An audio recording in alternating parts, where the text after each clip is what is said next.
So hello everyone, my name is Srishti and you are watching Crack Exam. So अगर आपने इस channel को subscribe नहीं किया है तो प्लीज़ सब्सक्राइब कर लेना because it's very important for me and also you, क्योंकि आपको नोटिफिकेशन आएगी टाइम टू टाइम एंड मैं कोई भी नोटिफिकेशन अगर रिलीज़ करूँगी तो सबसे पहले आपको आएगी, सबको आएगी लेकिन आपको पहले आएगी.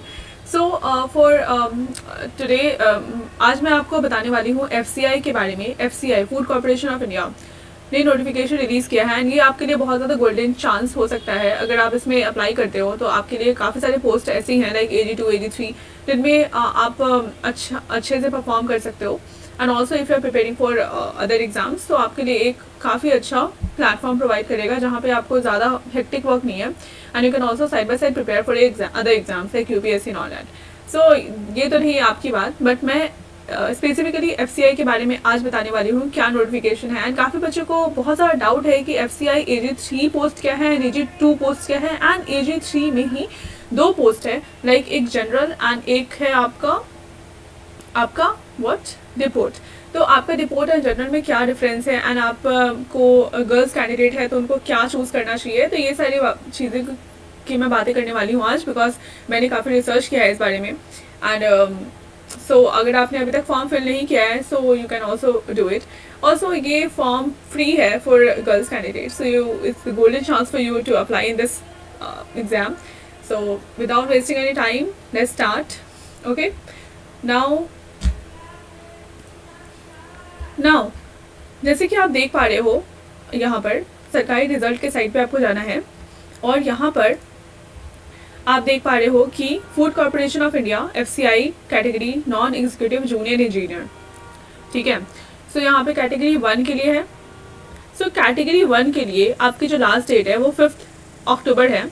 ठीक है, तो देखो यहाँ पर बेसिकली आपकी क्या क्या पोस्ट है यहाँ पे अवेलेबल है. मिनिमम एज 18 ईयर्स होनी चाहिए, मैक्सिमम आपकी 28 होनी चाहिए for junior engineer and AG3 Hindi post के लिए.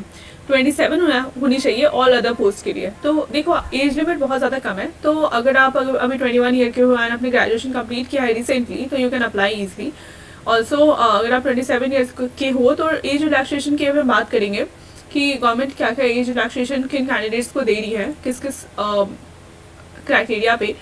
सो let's talk about that also in subsequent videos. So देखो जूनियर इंजीनियर सिविल इंजीनियर, जो अगर आप सिविल इंजीनियर आपने किया है तो अगर आपका डिग्री है सिविल इंजीनियरिंग में या फिर आपने डिप्लोमा किया है सिविल इंजीनियरिंग में विथ 1 ईयर एक्सपीरियंस, आपका 1 साल का एक्सपीरियंस तो होना ही चाहिए, तो आप जूनियर इंजीनियर सिविल के लिए अप्लाई कर सकते हो. पोस्ट है आपके 48. जूनियर इंजीनियर इलेक्ट्रिकल मैकेनिकल के लिए आप भी कर सकते हो. टोटल पोस्ट 15 है. आपका डिग्री होना चाहिए इलेक्ट्रिकल मैकेनिकल इंजीनियरिंग में या फिर डिप्लोमा होना चाहिए इलेक्ट्रिकल मैकेनिकल इंजीनियरिंग में. 1 साल का आपका एक्सपीरियंस मस्ट है, होना चाहिए. आप फ्रेशर हो तो अप्लाई नहीं कर सकते हो, right.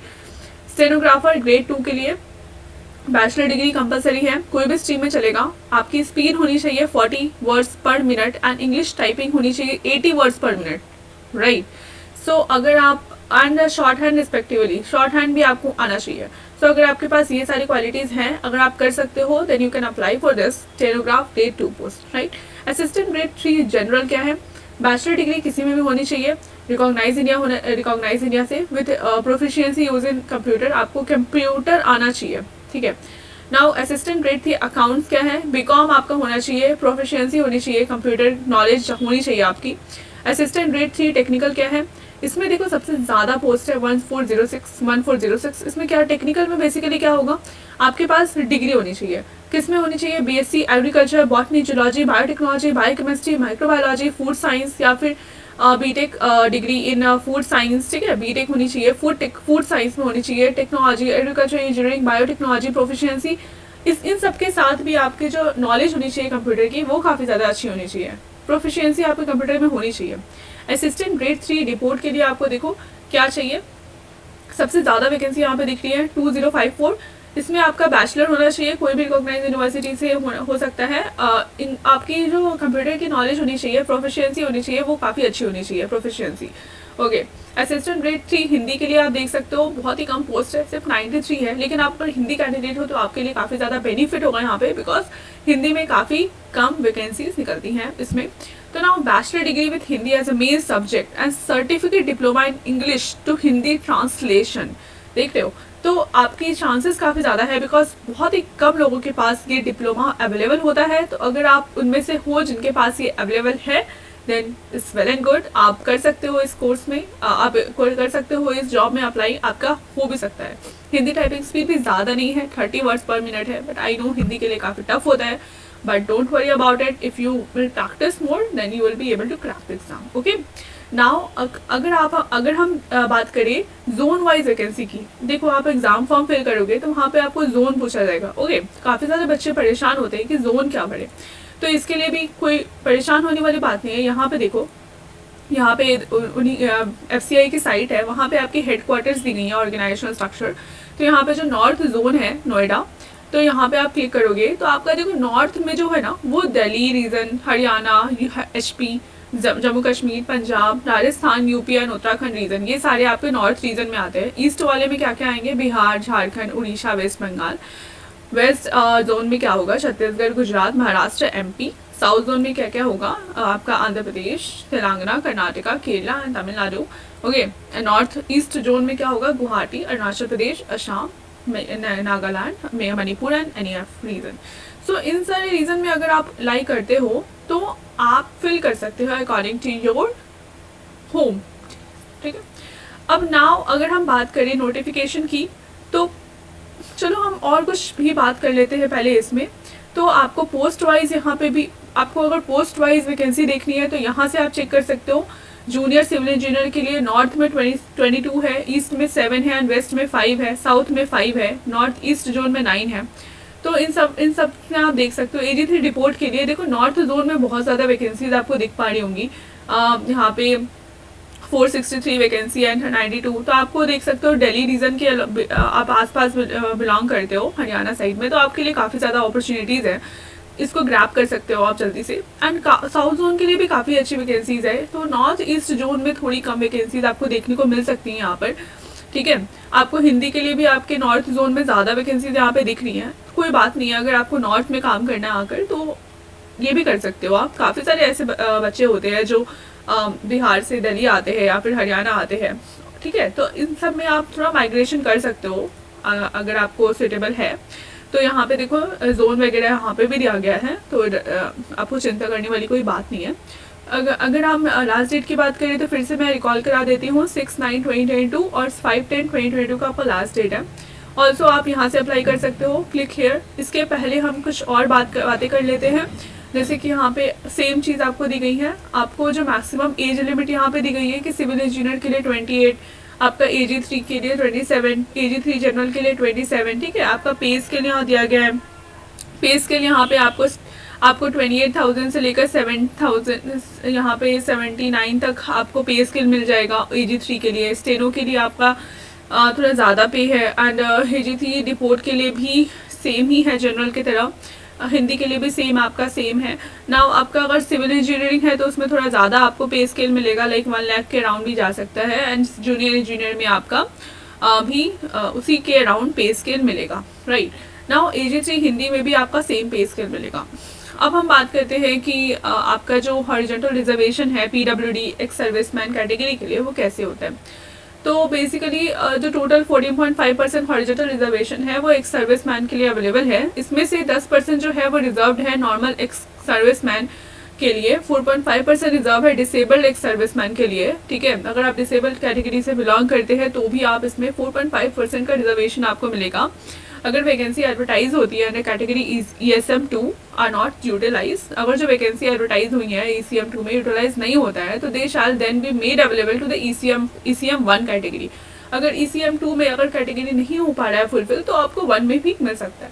Person with degree of disability 40% and above as prescribed in the rights of person with disability act 2016 में जो आपका प्रिस्क्राइब्ड डिसेबिलिटी है उसमें आपका 40% से ज़्यादा अगर आपकी डिसेबिलिटी है तो आप एलिजिबल हो for applying for the post of और mark for persons with benchmark disability under blindness and low vision, deaf and hard of hearing, locomotory disability, autism, multiple disabilities, ये सब में आप अप्लाई कर सकते हो। ओके, तो अगर हम बात करें मल्टीपल डिसेबिलिटीज़ की तो इसमें आप देख लेना blindness, low vision, leprosy, cured person. ठीक है, ब्लाइंडनेस एंड हियरिंग इम्पेयरमेंट हो गया। एंड ऑल्सो क्वालिफिकेशन अभी आपको ऑलरेडी पता चल गई, मैंने आपको सब कुछ बता दिया अभी। आपका, हाँ, तो आपका AG3 जनरल और AG3 डिपोर्ट में क्या अंतर है? तो AG3 डिपोर्ट में देखो यहाँ पे दिया गया होगा ये चीज़ कि candidates apply in one zone. हाँ, देखो candidates can apply in any one zone only, इधर फ्रॉम नॉर्थ और साउथ और ईस्ट। आपको सिर्फ एक जोन में अप्लाई कर सकते हो, या तो नॉर्थ या तो साउथ या फिर ईस्ट। ये अब candidate can apply only for any one of the post code ABCDEF with in the zone. तो एक ही पोस्ट के लिए अप्लाई करना है, यहाँ पे आपको ऑलरेडी दिया है। If a candidate is claiming a particular qualification as equivalent qualification as per the requirement of the notice of examination, whenever applicable, order letter with respect to the equivalent qualification will require to be produced by the candidates at the time of document notification and is when required if CI indicating the authority with the number of date and which has to be treated in respect of the equivalent clause in the essential qualification is another FCI cannot be final and binding to in this regard। तो आपने अगर कोई भी qualification equivalent qualification आपने दिया है तो आपको उसका प्रूफ भी लेके जाना होगा, ठीक है। The mode of application is online only. The printed hard copies of the application form will not be entertained. Hard copy नहीं entertain किया जाएगा, application completely online होगा, ठीक है। Candidates should indicate the percentage obtained in the graduation calculated to the nearest 2 decimal in the online application form। आपको nearest 2 decimal में आपको बताना है CGPA या फिर GPA awarded, the same should be converted into percentage। अगर आपका GPA है तो आपको percentage में convert करना होगा, अगर percentage है जो भी है आप कर सकते हो। Relevant experience whenever applicable should be after requiring minimum required qualification for the reserve। अगर आपको एक्सपीरियंस मांगा है तो वो भी आपको लेकर जाना पड़ेगा। रिजर्वेशन रिलैक्सेशन, तो आपको देखो यहाँ पे क्या दिया गया है, एज लिमिट तो आपका हर किसी पोस्ट में होता है, लेकिन यहाँ पे SC ST OBC के लिए 5 साल का रिलैक्सेशन है। इट मीन्स अगर 27 एज है, आप अगर फॉर लास्ट है 32 तक आप अप्लाई कर सकते हो, ठीक है। And age limit in the case of department FCI candidate shall be 50 years. Department में जो है उनके लिए 50 ईयर्स का एज लिमिट है, काफ़ी ज़्यादा है।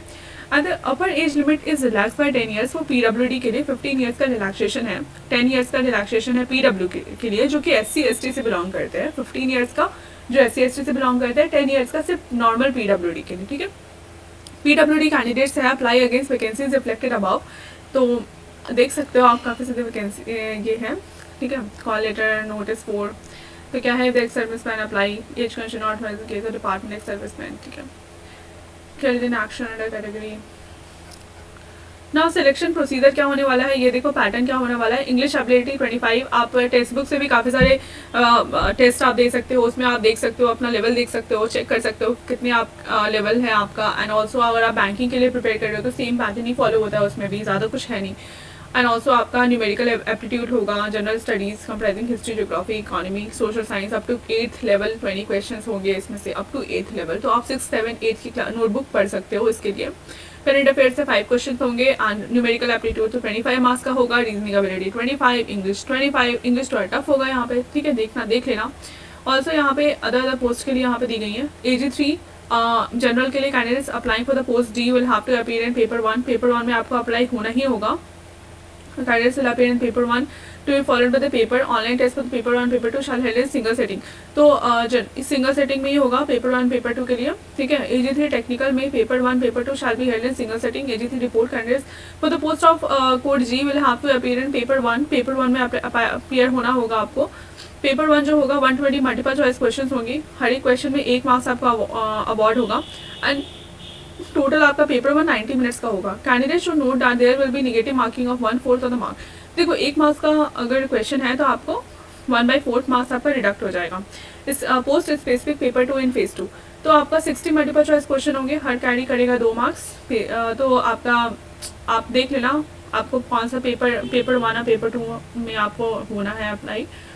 And name of the test question number आप देख सकते हो, रीजनिंग एबिलिटीज़, ठीक है। ये सब तो बात हो गई। Botany assistant of grade 3 technical post के लिए अगर आपने अप्लाई किया है तो यहाँ पे देख सकते हो क्या क्या क्वेश्चंस पूछे जाएंगे। अगर आपने केमिस्ट्री से अप्लाई किया है तो chemical bonding, organic chemistry, basics of alkenes, alkynes, alcohols, ये सब पूछे जाएंगे। एंड नाउ जनरल इंग्लिश के लिए किया है तो देख सकते हो क्या क्या पूछा जाएगा, ठीक है। नाउ डॉक्यूमेंट वेरिफिकेशन, थैलेसीमिया, तो इस टाइप से आप यहाँ पे क्या दिया गया है,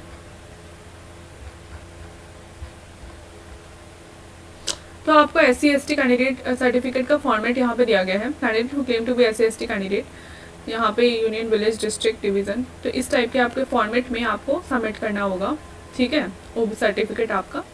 एंड बस यही है। सो ओबीसी के लिए भी दिया गया आई certified Kumari son daughter of 5 एकड़। सो इस टाइप से आपको करना होगा। ये आपका इकोनॉमिकली वीकर सेक्शन के लिए है, ठीक है। एंड यहाँ पे सर्टिफिकेट ऑफ डिसेबिलिटी ये है, मेडिकल सर्टिफिकेट ये है, डिसेबिलिटी ये है, ठीक है। तो आप इसमें से डाउनलोड भी कर सकते हो और या तो आप अदर फॉर्म में भी कर सकते हो। तो ये तो हाँ आपका बात है। तो आप जैसे और ऑनलाइन क्लिक करते हो, यहाँ पे जैसे क्लिक करोगे तो यहाँ पे आपका न्यू रजिस्ट्रेशन का फॉर्म ओपन हो जाएगा। और सेम जैसे आप बैंकिंग में करते हो, अदर एग्जाम्स में करते हो, यहाँ पे अपना नेम फिल करोगे, यहाँ पे फाइनल आपका सबमिट करोगे आपने नंबर वगैरह डालकर, ईमेल आईडी डालकर। ईमेल आईडी जो वर्किंग है वही डालना।